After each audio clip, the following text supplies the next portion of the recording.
Okay, so we're here with Dave John, the star of I, Daniel Blake, and this is your first time in the Bahamas, I imagine? First time in the Caribbean, and it's fabulous. And we were talking about Jess, your journey from the film becoming recognized and you getting like the notification, hey, do you want to come to this film festival in the Bahamas? How quickly did you respond yes? Well, my agent sent the link to the hotel, and I just went, yes, we'll go. Yeah. Do you want to hear anything else? No, we'll go. No.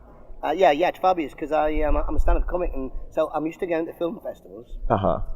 Sorry, to the comedy festivals, but when we made the film, to actually go to all these film festivals, I've been in Sarajevo and in Cannes, and places like San Sebastian, Spain. Right. So visiting all these festivals has been great, and meeting lots of enthusiastic filmmakers. Right. But then to come to the Caribbean, wow.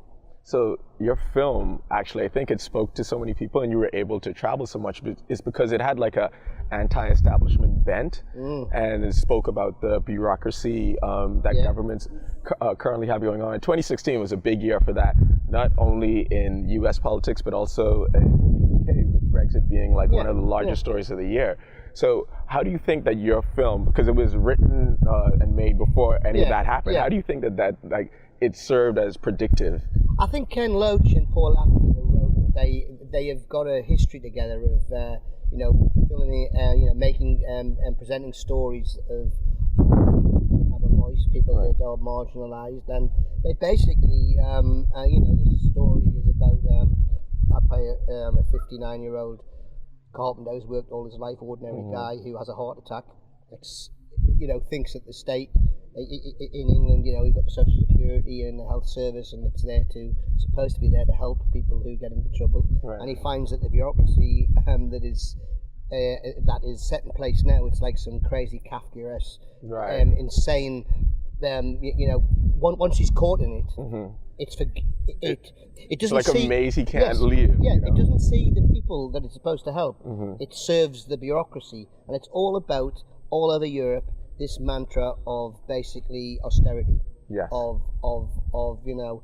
basically saying, which is that if you're poor, if you haven't managed to get on in your life, it's your fault. It's your fault. You haven't tried hard enough.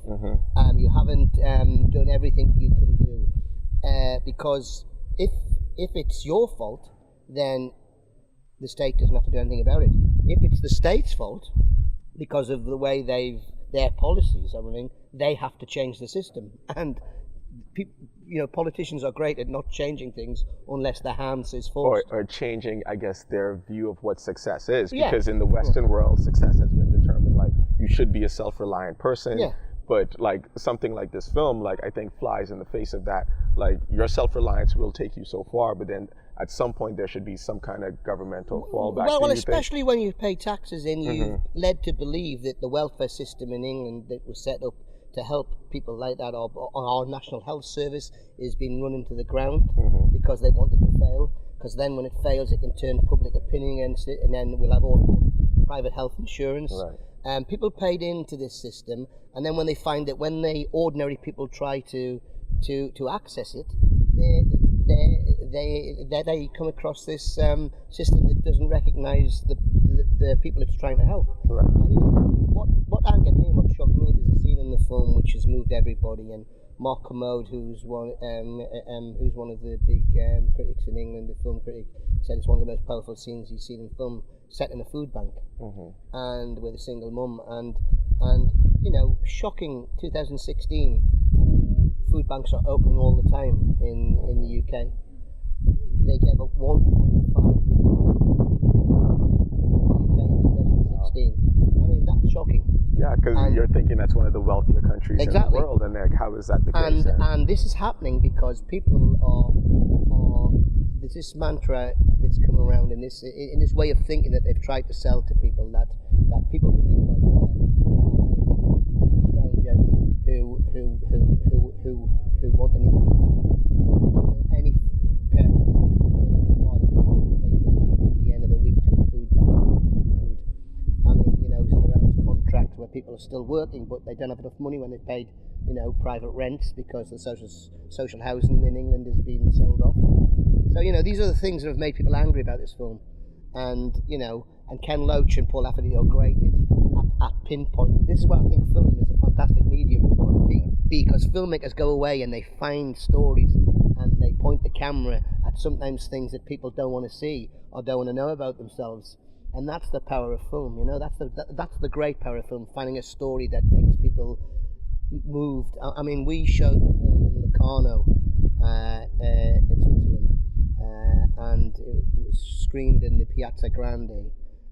8,000 people watched it on a 24-meter high screen. And I brought my daughter, who's 12. It's the first thing she's ever seen me in a film, and she sat just open mouth. And 8,000 people sat and watched it. You could hear a pin drop. And afterwards, the round of applause the film got. I mean, it got a 50-minute stand ovation in Cannes, and all that is great, because what that does is people come to me after and saying, "This is happening in Auckland." Now, Switzerland is one of the richest countries in the world, but there's still poverty. And what it is it's about, we have a moral duty, I think, that if you're doing well, there's nothing wrong with making money and doing well, but I think you have a moral duty to give back. Yeah, of course you have to. I mean, it's a no-brainer. Yeah. It's a no-brainer. But because it's to do with the, especially in England, that, you know, and I think in a lot of places, especially governments, poverty is your fault. It's not the state's fault. It's you. It's not that, you know, there's no jobs. It's not that, you know, there's low-paid jobs for workers. It's not that there's no social housing. It's your fault. You need to go, look at him. He came from nothing, and now he's like, you know, he's Ronaldo. You know what I mean? Why can't, you know, we all can't play football like that. You know what I mean? Everyone could be the greatest football player. Yeah, world, yeah, right? you know. So yes, I do believe that the state has a responsibility to, and people who are in society, who pay the tax and pay into it, have a responsibility to. It's a safety net, and it should be there, you know. So Ken and Paul, I was reading that they actually spend time with a lot of blue-collar workers and just immerse themselves in that world in order to develop and to write the film. Well, and, yeah. So my question to you, because you had mentioned Newcastle earlier, like there's a heavy Newcastle bent in this. So how did you grow up, and like did that lead them into casting you? What was the casting process Well, I think, like? I mean, your background's a comedic one. Well, that's the first film I've ever made, you know. Right. So I was very lucky. I did some auditions, and Ken told me, somebody told me, a friend of mine said that Ken was looking for a guy my age. So I went round, and you know, Ken loves, he casts, Ken Loach is, his genius is casting the right people in, and I'm not trying to blow my own trumpet there. Hayley as well, the girl who's in the film, the young mum and the kids, he casts the right people, so that when people look at it, they go, yeah, I can't imagine anybody else doing that. Yeah, like this is the guy. Yeah, like, you know. And I think what it is it's because, I mean, the northeast where I grew up, we shot the film a lot in the area where I grew up, and back when I was a kid in the 60s, you know, in 50s and 60s, it was a working class community, but it was a strong community. People were working. People, you know, there was a sense of community. Now, because of, you know, and it's all to do with this thing that's going all over the world, this austerity. It's about, because what it is people in need are the easiest people to cut from, because they don't have a voice. So if you can convince all the people who are paying their taxes that people who need help are freeloaders, it's easy for them to go, well, we'll cut the money from there, and they go, oh yeah, that's all right, you know, but it's all, but you know, and then you look in Ireland, you see somebody like Apple paying 50 euro tax for every million euro they make in the country. Like, I mean, someone has to have like some kind of change. That's not right, you know. Made. So how do you think like this film is going to like inform like the opinions moving forward? Like it's gotten a lot of recognition, a lot of awards have been like placed in this film. But how do you think, like, what's the lasting impact of this film going to be? Are they going to be showing this in schools to be like, okay, like you learn your civics lessons, you know about government classes, your parents have told you like one political way or view to think, but now maybe this is another way that you can like think about the world and think about, I guess, your fellow citizens who might not have been as privileged or as fortunate as you. Well, I think, you know, to put in context, I mean, Ken Loach made a film 50 years ago called Kathy Come Home, which is about a couple who lost their job, lost their home, were evicted on the streets, and the social services wanted to take their children into care and take the kids away from their mum and dad, and it caused a huge stink about homelessness, and it even was one of the reasons why Shelter, the homeless charity in England, became about. Now, 50 years later, Ken Loach made this film, and what Ken's trying to say is nothing's changed. Yeah. For the people at the bottom, nothing's changed. That, Dan is the guy who thought that he'd worked all his life and he thought there was something there to help him, and it wasn't. It wasn't there. Katie's a single mum. I mean, single mums in England are the most demonised section. People who, young girls who have one or two kids, and the husband leaves them or the boyfriend leaves them, and they're left on their own and they're struggling. And this is Katie's story as well, and have to rely on going to food banks. I think what it's done is it's made people angry, and the awards have given it the power to keep going.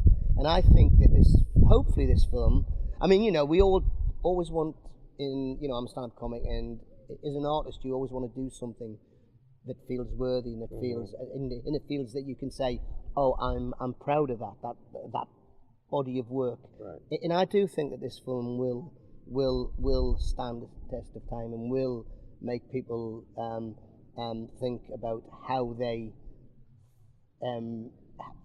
react, and I mean, people have said it should be shown to the whole Conservative. I think it probably should be, yeah. But they know this is going on. And you know what they would say? They would just say that that's the filmmaker's opinion and his view of things. They were saying it's a bias, yeah. Yeah, and the thing is, Ken and Paul interviewed lots of people, and people are saying, well, it's the worst case scenario.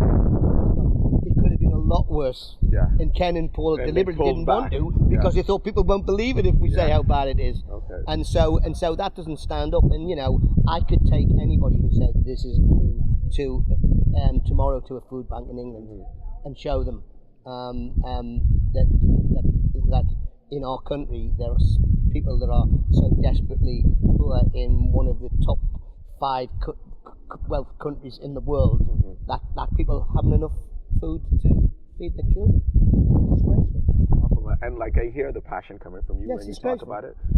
So what's your next move? Are you going to lean towards something more comedic the next time, because this is your first film, or are you going to try and stay in this, I guess, dramatic plane? See people said to us when we did the film and we went to Cannes, and it's the juxtaposition of talking about poverty and sitting in a place like this, sitting in a place like this, overlooking the pool, overlooking the pool. Listen, someone has to do something. Cannes and yachts and things like that. So you can sit back and you can look a bit sort of like preachy, you know what I mean? But the thing is, these are the places you should be bringing films to. You should be bringing films to Cannes and to Locarno in Switzerland, because this is where your message should get out. You know what I mean? Because everyone else is too busy working their lives and working jobs to pay for their living. Yeah, I mean, it's a lovely setting, but it doesn't get away from the fact that I believe that everybody has a moral duty to in a civilized society to care for people who are at the bottom, and I think when the 2 characters in this film could be your dad, could be your uncle, could be your grandfather, Katie could be your daughter, and I think that's what made people in England and all over Europe, and people have seen it, they're just ordinary people who are getting, I think, robbed. You can say screwed over. They are getting fucked over. Yeah, you can let it go. Oh, thank you. 10th year seniors, we let it fly. Okay. You don't need to be politically correct. There is nothing better and so liberating than to be able to say fucked over on the TV. There you go. All right, thank you so much, man. Thank you for taking the time. It's been a pleasure great meeting you, interview. man. It's been a pleasure, man. No, thank man. you so much, and everyone should go see the film. Okay. All right.